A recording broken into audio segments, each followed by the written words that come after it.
Hello साथियों, मैं आप सभी का स्वागत करती हूँ अपने चैनल हिंदी भाषा देश की आशा पर।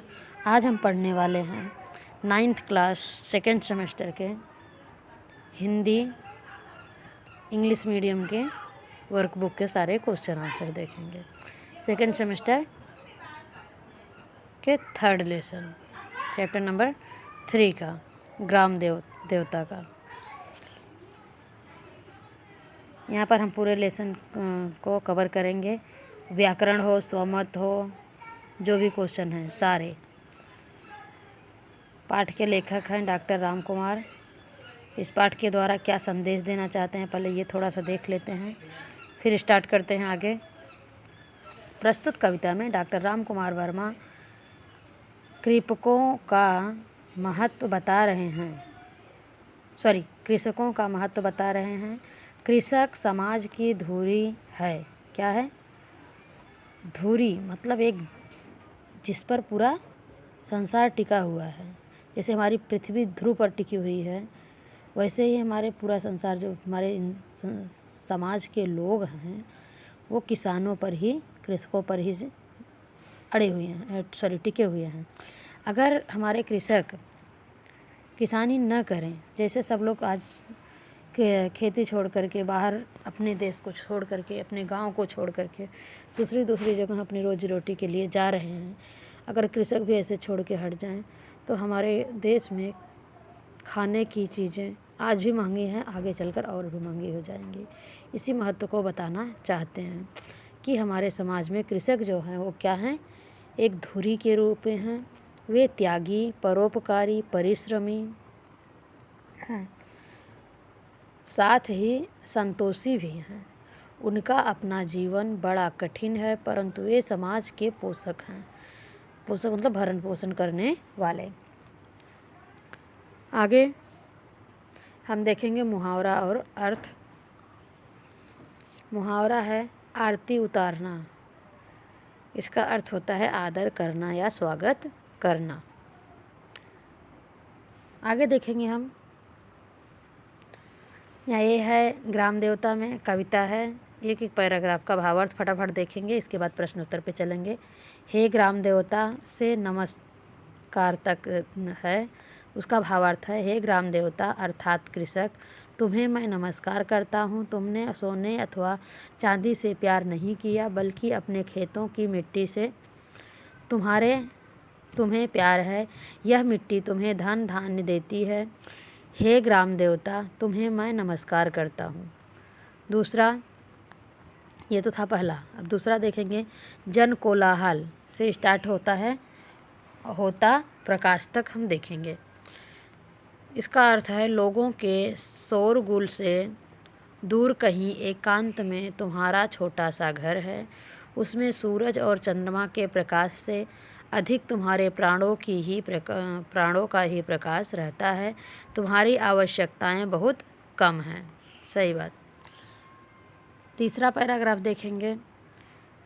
श्रम वैभव के बल से स्टार्ट करेंगे हरे हास तक। इसके भावार्थ को देखेंगे, अर्थ को देखेंगे। तुम दिन रात परिश्रम करके जड़ धरती में चेतना का विकास करते हो। उस धरती में धान्य उगाकर उसे सजीव बनाते हो। धान्य मतलब अनाज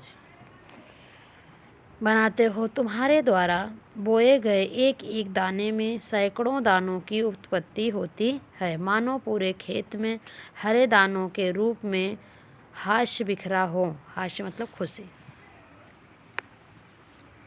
पैराग्राफ 4 देखेंगे। यह है न से नमस्कार तक।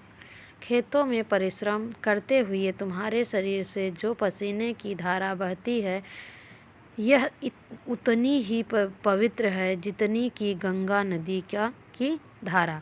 अर्थात भारतीय समाज में जैसा महत्व गंगा का है, उतने ही महत्वपूर्ण तुम भी हो। हे ग्राम देवता, तुम्हें मैं नमस्कार करता हूँ। मतलब यहाँ पर जितना हम गंगा को महत्व देते हैं, उतना हमें किसानों को भी महत्व देना चाहिए। ये हमें राम कुमार वर्मा जी राम कुमार जी बताना चाहते हैं। 5वां देखेंगे पैराग्राफ, जो है गतिशील से स्टार्ट करेंगे, श्रमिक तक देखेंगे। कृषक को हर ऋतु में काम करना होता है, चाहे वह कितनी ही हो, वर्षा हो या सर्दी हो। गर्मी की तपती दोपहरी में जब श्रम छाया और हवादार स्थानों में विश्राम करते हैं, श्रमिक विश्राम मतलब आराम करते हैं, उस समय कृषक के हल चला रहा होता है। जिस समय हम विश्राम करते हैं छाया में, उस समय कृषक क्या करता रहता है? हल चलाता रहता है। वर्षा के समय भी उसे खेतों में कभी निराई कभी गुड़ाई करना होता है। कड़ाके की सर्दी में वह रात को ठंड में फसल की चौकसी करता है। कृषक स्वयं को मानो इस रूप में करता है और दुनिया को धन धान्य रूपी पुरस्कार देता है। अगला देखेंगे हम 6वां, झोपड़ी झुकाकर से नमस्कार तक। हे कृषक, तुम्हारी झोपड़ी में अभाव ही अभाव है, लेकिन तुम इसे के द्वारा ऊंचे करते हो, अर्थात तुम्हारे द्वारा उगाए गए अन्न के दाने सब स्वस्थ रहते हैं, सुचारू रूप से अपना काम करते हैं, जिससे उनमें उचित विकास होता है। 7वां, तुम जन गण मन हे अब, लास्ट है हे अब, तुम लोगों के दिलों के स्वामी हो। हे कृषक, तुम हंसो, तुम प्रसन्न रहोगे तो खेतों में भरपूर फसल होगी। जब देश में पर्याप्त अन्न होगा, देश और देशवासी फलेंगे फूलेंगे। आओ इस सिंहासन पर आसीन हो जाओ, यह तुम्हारा ही राज्य है। मतलब ये भारत देश कृषकों का ही है, मतलब खेती करने वाले हैं, इसीलिए हमारा देश भी चल रहा है। 8वां, उर्वरा भूमि के डैश मनुष्य। तो इसका अर्थ देखेंगे, तुम्हारे खेतों की भूमि सदा उर्वरा रहे, तुम्हारे खेत सदा नर्म अन्न से भरे रहें। कृषक, तुम इसी पृथ्वी पर रहते हो, तुम भी अन्न के लिए समान मानव ही हो, परंतु तुम उनके भरण पोषण के लिए अन्न उगाते हो, अन्य सभी का भार धारण करते हो। 9वां पैराग्राफ, अपनी कविता से स्टार्ट करेंगे नमस्कार तक। हे कृषक, मैं आज अपनी इस कविता से तुम्हारी विमल कांति उतारना चाहता हूँ, सारे संसार के समक्ष तुम्हारे काम का महत्व बताना चाहता हूँ। हे ग्राम देवता, तुम्हें मैं नमस्कार करता हूँ। ये हो गया हमारा भावार्थ। यहाँ से हम शुरू करते हैं अपने प्रश्न उत्तर को। पहला प्रश्न है गद्यांश 1,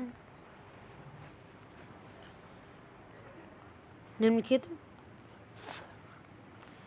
पठित गद्यांश पढ़कर दी गई सूचना के अनुसार कृतियाँ कीजिए।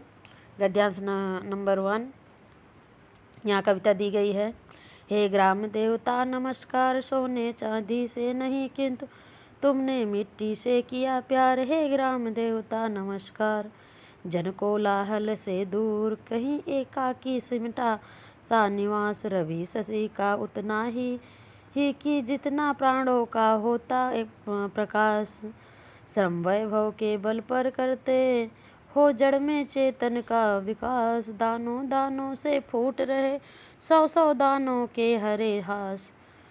ये हमने भावार्थ आगे देखा है, इसी का पैराग्राफ का यहाँ 3 पैराग्राफ दिया गया है। शब्दार्थ देख लेते हैं। कोलाहल, शोर, हास, हंसी, एकाकी, अकेला। कृति नंबर 1 आकलन। क्वेश्चन नंबर 1 है कविता की पंक्तियों को उचित क्रमानुसार लिखकर प्रवाह तख्ता पूर्ण करना है। दूसरा क्वेश्चन, इसमें 4 ऑप्शन हैं और दूसरा क्वेश्चन बोल रहा है, इसमें 4 ऑप्शन है पहले में। दूसरा क्वेश्चन है विधानों के सामने सत्य और असत्य लिखना है, इसमें भी 4 क्वेश्चन हैं। हम चलते हैं आंसर पर। यहाँ पर आंसर है क्वेश्चन नंबर 1 के पहला है तुमने मिट्टी से क्या किया प्यार। दूसरा है कि जितना प्राणों का होता प्रकाश। तीसरा है हो जड़ में चेतन का विकास। चौथी लाइन 100 दानों के हरे हास। और सत्य सत्य में पहला सत्य है, दूसरा असत्य है, तीसरा सत्य है और चौथा असत्य है। कृति नंबर 2 देखेंगे, सरल अर्थ लिखना है। पद्यांश की प्रथम 8 पंक्तियों का सरल अर्थ लिखना है। हम पीछे भी देख चुके थे, वही यहाँ भी देखेंगे। प्रथम यहाँ पर जो पैराग्राफ दिया गया है 3 दिया गया है, 2 का अर्थ देखना है। पहले से स्टार्ट करते हैं। हे ग्राम देवता अर्थात कृषक। ग्राम देवता कौन है? गांव का देवता भगवान कौन है? कृषक हैं। तुम्हें नमस्कार करता हूँ। तुमने सोने अथवा चांदी से प्यार नहीं किया, बल्कि अपने खेतों की मिट्टी से तुम्हें प्यार है। यह मिट्टी तुम्हें धन धान्य देती है। ग्राम देवता तुम्हें मैं नमस्कार करता हूँ। दूसरे पैराग्राफ में लोगों के शोरगुल से दूर कहीं एकांत में तुम्हारा छोटा सा घर है। उसमें सूरज और चंद्रमा के प्रकाश से अधिक तुम्हारे प्राणों का ही प्रकाश रहता है। तुम्हारी आवश्यकताएं बहुत कम हैं। आगे देखेंगे कृति पद्यांश क्रमांक 2। यहाँ पे भी 1, 2, 3 पैराग्राफ कविता का दिया गया है और इसके आधार पर क्वेश्चन दिए गए हैं। पैराग्राफ देख लेते हैं पहले। कविता है इसलिए हम पैराग्राफ भी पढ़ देते हैं। वह है न पसीने की धारा, यह गंगा की है धवल धार। हे ग्राम देवता नमस्कार। दूसरा पैराग्राफ जो है गतिशील सभी ऋतु में, गर्मी वर्षा हो या की ठंड, जग को देते हो पुरस्कार, देकर अपने को कठिन दंड। तीसरा पैराग्राफ झोपड़ी झुका कर तुम अपनी ऊंचे करते हो राजद्वार, हे ग्राम देवता नमस्कार। शब्दार्थ देखेंगे। धवल शुभ्र, गतिशील गतिमान, जिसमें गति हो। कृति नंबर 1 आकलन। 1, 2 शब्दों में उत्तर लिखने हैं। 4 क्वेश्चन हैं ये। अगला क्वेश्चन देखेंगे, इसके बाद उसके आंसर पे हम चलेंगे। दूसरा क्वेश्चन है सही शब्द चुनकर वाक्य फिर से लिखने हैं। ये उत्तर पे चलते हैं। क्वेश्चन नंबर 1 और 2 दोनों के। पहला है पहले में आएगा धवल, दूसरे में आएगा गतिशील, तीसरे में आएगा झोपड़ी, चौथे में आएगा पुरस्कार। क्वेश्चन नंबर 2 में जो 1, 2 शब्दों में आंसर लिखने हैं। पहले में आएगा पसीना, दूसरे में आएगा पुरस्कार, तीसरे में आएगा राजद्वार, चौथे में आएगा नमस्कार। कृति नंबर 2 सरल अर्थ यहाँ भी लिखना है। पद्यांश की जो है गतिशील से लेकर अपने को कठिन दंड तक का सरल अर्थ लिखना है। सरल अर्थ मैंने स्टार्टिंग में भी बता दिया है और आप इसे वीडियो को पॉज करके लिख सकते हैं। आगे बढ़ते हैं हम। कृति नंबर 3 पद्यांश क्रमांक 3 का। पद्यांश क्रमांक 3 में भी 3 पैराग्राफ दिया गया है, 2 पैराग्राफ दिया गया है। इस कविता को हम पढ़कर आगे बढ़ेंगे। तुम जन गण मन अधिक नायक हो, तुम हंसो कि फूले फले देश, आओ सिंहासन पर बैठो, राज्य तुम्हारा है अशेष। दूसरा पैराग्राफ उर्वरा भूमि के नए खेत के नए धान्य से मजे सजे वेश, तुम भू पर रहकर भूमि भार धारण करते हो, ओ मनुज सोस। आगे देखेंगे। इस पैराग्राफ के जो प्रश्न उत्तर हैं वो देखेंगे हम। ये देखो, ये पैराग्राफ जो है इसके प्रश्न उत्तर। यहाँ पर कविता, यहाँ 4 लाइन कविता, 3 लाइन अगले यहाँ पे है। अपनी कविता से आस तुम्हारी विमल आरती लूँ उतार, हे ग्राम देवता नमस्कार। शब्दार्थ देखेंगे। अधिनायक स्वामी, असेद खाकी न हो, उर उपजाऊं धान्य, मनुज मानव, विमल धवल। कृति नंबर 1 आकलन। क्वेश्चन है विधानों के सामने सत्य सत्य लिखना है, 4 क्वेश्चन। दूसरा है कविता की पंक्तियों को उचित क्रमानुसार लिखना है, इसमें भी 4 ऑप्शन हैं, सही क्रम बनाना है। तो पहले का आंसर देखते हैं हम। पहला असत्य है, दूसरा सत्य है, तीसरा असत्य है, चौथा सत्य है। क्वेश्चन नंबर 2 का आंसर देखेंगे। पहला आएगा तुम जनगण मन अधिनायक हो, दूसरा आएगा यह राज्य तुम्हारा है अशेष, तीसरा आएगा धारण करते हो तुम हो मनुज शेष, चौथा आएगा हे ग्राम देवता नमस्कार।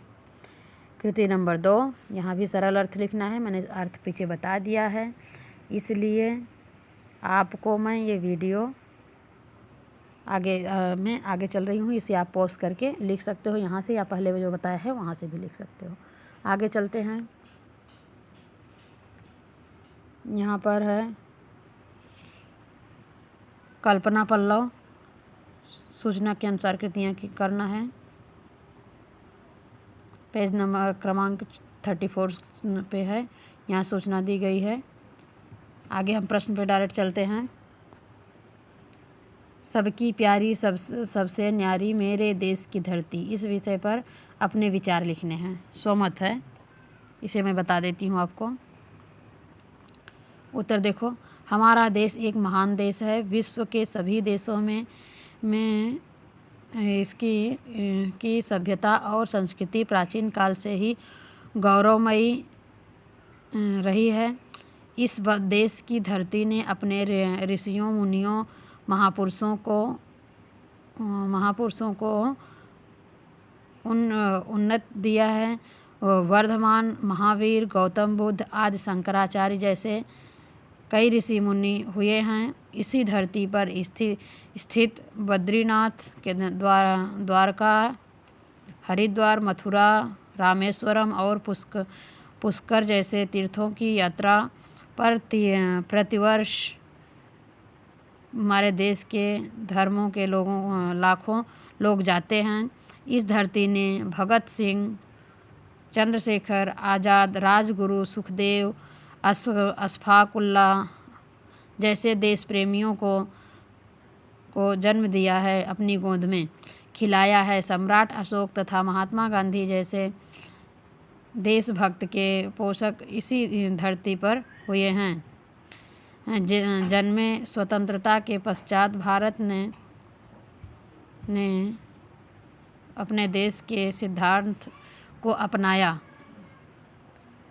स्वतंत्रता के पश्चात भारत ने अपने देश की स्वतंत्रता सिद्धांत को अपनाया। यहाँ अनेक धर्म विभिन्न लोगों के द्वारा बोलने वाले लोग मिलकर रहते हैं, विभिन्न धर्मों के लोग आपस में मिलकर रहते हैं। ये है स्वमत। आगे उपक्रम है, पाठ्य पुस्तक पृष्ठ क्रमांक 34 पर से लिया गया है। आगे देखेंगे, पाठ से आगे पाठ्य पुस्तक क्रमांक 34 पे ही है। और ऑर्गेनिक सैद्रिक खेती की जानकारी प्राप्त कीजिए और अपनी कक्षा में सुनाइए। यह आप लोग को बच्चों को करना है। आगे हम देखेंगे, आसपास भी पेज नंबर इसी पे है, ये भी आपको करना है। आगे रचना विभाग देखेंगे, लेखनी पाठ्य पुस्तक क्रमांक 34 पे है। ऐसी ऐतिहासिक स्थल की सुरक्षा है तो आपके द्वारा किए जाने वाले प्रयत्नों के बारे में लिखिए। मतलब अगर ये जो हमारे देश में तीर्थ स्थल हैं, ऐतिहासिक स्थल हैं, उसकी सुरक्षा के लिए आप क्या करेंगे, ये आपको लिखना है। जैसे देखो, किसी ऐतिहासिक स्थल की सुरक्षा हेतु आपके द्वारा किए जाने वाले प्रयत्नों के बारे में लिखिए। क्या लिखेंगे? ऐतिहासिक स्थल हमारी धरोहर है, उनके साथ किसी की भावनाएं जुड़ी होती हैं जिसका सम्मान करना हमारा कर्तव्य है। यदि प्रत्येक व्यक्ति इस बात का ध्यान रखेगा तो ये स्थल चिरकाल तक सुंदर और सुरक्षित बने रहेंगे। इसलिए मैं जब भी किसी ऐतिहासिक स्थल को देखने जाऊंगा तो निम्नलिखित बातों का ध्यान रखूंगा। किन बातों का? मैं अपने साथ ले गए खाने पीने के पदार्थों का उपयोग करने के बाद वहाँ किसी प्रकार की गंदगी नहीं करूँगा। बचा खुचा पदार्थ तथा कागज़ आदि कचरे के डिब्बे में डालूँगा। इमारत अथवा ढांचे पर अपना नाम या कुछ और लिखकर उसे गंदा नहीं करूँगा, न उसे किसी प्रकार का नुकसान पहुँचाऊँगा। ये हमारा कर्तव्य है। मैं इस बात का भी ध्यान रखूँगा कि उसके किसी खतरनाक हिस्से से सेल्फी न लूँ। हमसे दुर्घटना हो सकती है इससे दुर्घटना हो सकती है। यदि कोई व्यक्ति स्थल को नुकसान पहुंचाने अथवा गंदा करने का कार्य कर रहा होगा तो मैं उसे समझाने का प्रयास करूंगा। इससे स्थल की मौलिकता बनी रहेगी। इस तरह से अगर हमारे सभी विद्यार्थी सीखेंगे और आगे चल के हमारे विद्यार्थी हैं हमारे समाज के निर्माता हैं, तो हमारे तीर्थ स्थल की सुरक्षा अपने आप बनी रहेगी। इस वीडियो को हम यहीं पर समाप्त करते हैं। अगले वीडियो में हम नेक्स्ट लेसन लेके आएंगे ऐसे ही। और वीडियो को पाने के लिए हमारे चैनल को लाइक शेयर और सब्सक्राइब करें। धन्यवाद।